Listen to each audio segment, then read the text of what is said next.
बलूचिस्तान ने प्रधानमंत्री मोदी को पुकारा है। जी हां, पाकिस्तान के कब्जे वाले बलूचिस्तान से एक ऐसी चिट्ठी आई है जिसने पाकिस्तान की सरकार और फौज दोनों की नींदें उड़ा दी हैं।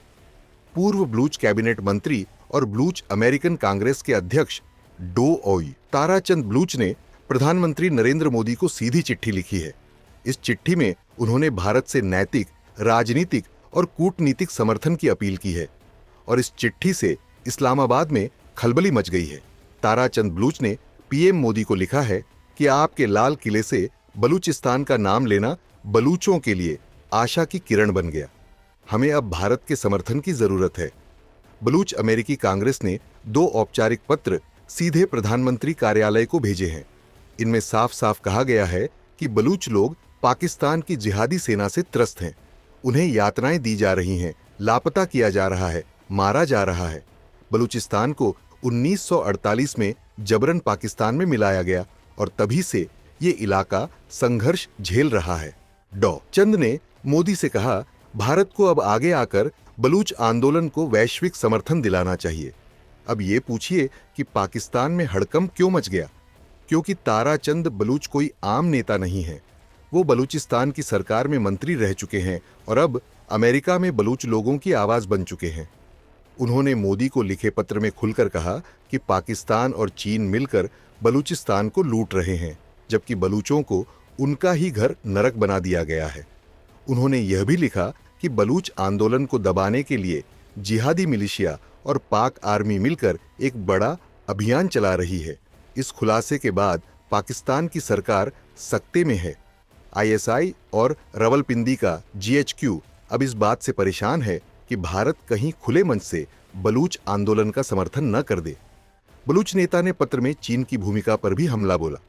उन्होंने लिखा कि चीन बलूचिस्तान में औपनिवेशिक ताकत की तरह घुस चुका है। सीपीईसी सिर्फ एक प्रोजेक्ट नहीं है, ये हमारी जमीन पर कब्जे की स्कीम है। ग्वादर पोर्ट से लेकर खनिज संसाधनों तक चीन बलूच लोगों की जमीन का दोहन कर रहा है और पाकिस्तान इन सब का संरक्षक बना बैठा है। यही वजह है कि बलूच अब भारत की ओर देख रहे हैं। उन्हें यकीन है कि भारत एक लोकतांत्रिक और न्यायप्रिय देश है जो उनके हक के लिए आवाज उठाएगा। ताराचंद बलूच ने पीएम मोदी की उस ऐतिहासिक स्पीच की भी तारीफ की जिसमें उन्होंने लाल किले से बलूचिस्तान का जिक्र किया था। उनका कहना है कि उस दिन पहली बार बलूचों को लगा कि उनकी आवाज दुनिया तक पहुंच सकती है।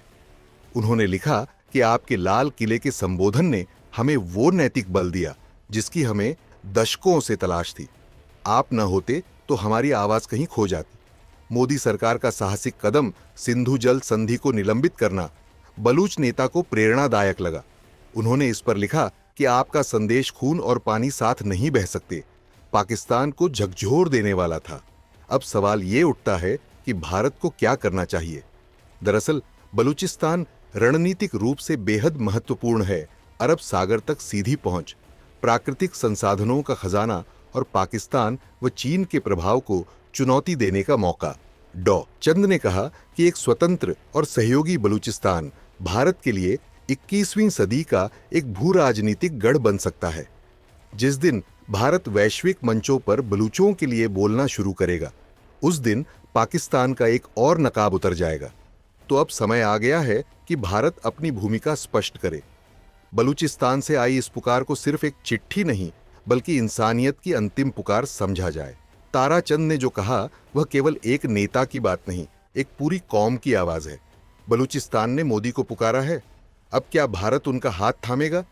क्या पाकिस्तान का सबसे बड़ा डर अब सच बनने जा रहा है? आपको क्या लगता है, क्या भारत को बलूच आंदोलन का समर्थन देना चाहिए? हाँ या ना में कमेंट करके जरूर बताएं।